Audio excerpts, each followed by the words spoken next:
Hello at welcome sa ating paglilinaw ngayon. Meron tayong isang napaka-interesanting tanong na huhukayin natin mula mismo sa banal na kasulatan. Ang misteryo, saan nga ba talaga napupunta ang mga banal kapag sila'y muling binuhay? Tara, sabay-sabay nating alamin yan. So, heto na yung puzzle na susubukan nating buuin.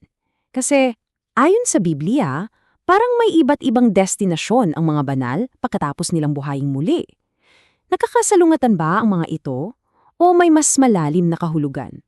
Tiyak, may sikreto sa likod nito at yan ang aalamin natin.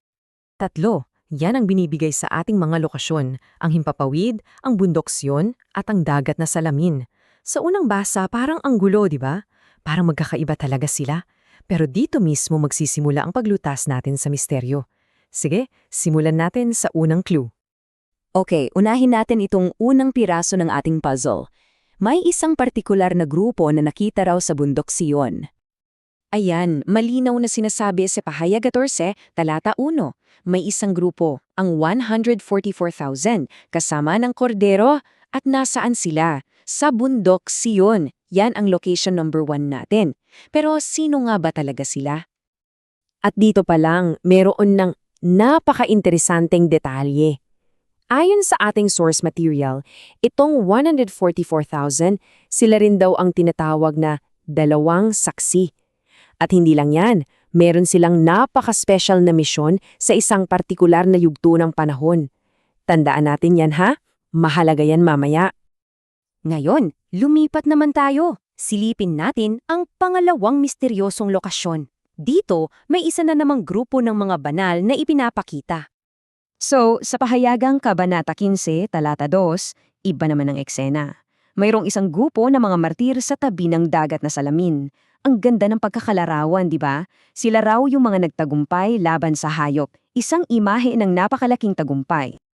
At dito na nagiging mas komplikado ang lahat.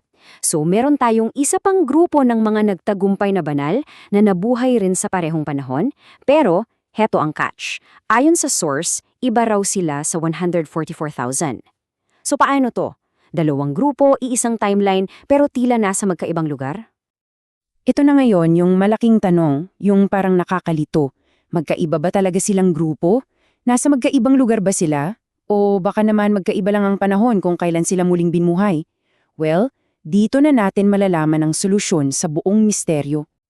Heto na, pagtatagpi-tagpiin na natin ang lahat ng piraso. Ang sagot pala ay hindi tungkol sa magkakaibang lugar, tungkol pala ito sa magkakaibang papel o misyon.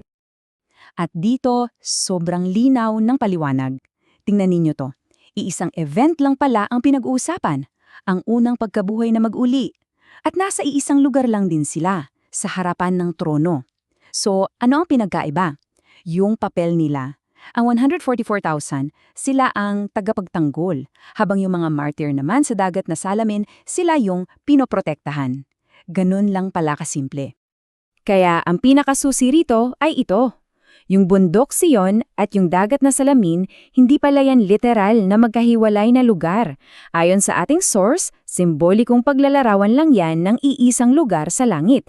Ipinapakita lang yung iisang lugar mula sa dalawang magkaibang anggulo para bigyang diin yung magkaibang papel o misyon nila.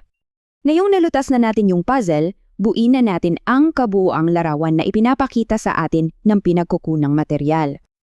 At heto ang pinakasimpleng formula para maintindihan ng lahat. Ang Himpapawid, ang Bundok Sion at ang Dagat na Salamin ay lahat pala tumutukoy sa iisang lugar. At ano yun? Ang lugar sa harapan ng trono ng Diyos. Iisang destinasyon lang pala talaga. Itong unang pagkabuhay na mag-uli, o first resurrection, ito ang pinakasusi sa lahat. Ito yung kay sa isang event na magsasama-sama sa lahat ng martir mula sa lahat ng panahon. Isipin nyo ha, ito raw yung pag-aani ng butil. At pagkatapos lang nito, magsisimula sa mundo yung 7 salot. So napaka-importante pala ng timing ng lahat ng ito. At dito natin makikita yung buong paglalakbay nila. Isang napakagandang plano na may 3 hakbang. Una, aakyat sila para salumbungin si Jesus. Pangalawa, mananatili silang ligtas sa santuaryo habang may kaguluhan dito sa lupa. At pangatlo, babalik sila. Pero ngayon, bilang isang matagumpay na hukbo. Ang galing 'di ba? Isang kumpletong paglalakbay mula sa pagkabuhay hanggang sa paghahari. At sa dulo ng lahat, anuman ang simbolikong tawag sa lugar, anuman ang naging papel nila, ito ang pinakamahalagang pangako. Ang makapiling ang Panginoon magpakailanman. Iyan ang tunay at huling destinasyon. Kaya iiwan ko sa inyong ang tanong na ito para pag-isipan. Matapos ang lahat ng ito, ano naman kaya ang susunod na gagawin ng mga matagumpay na banal na ito pagbalik nila kasamang kanilang groom? Yan, isa na namang panibagong kabanata na siguradong sulit na abangan.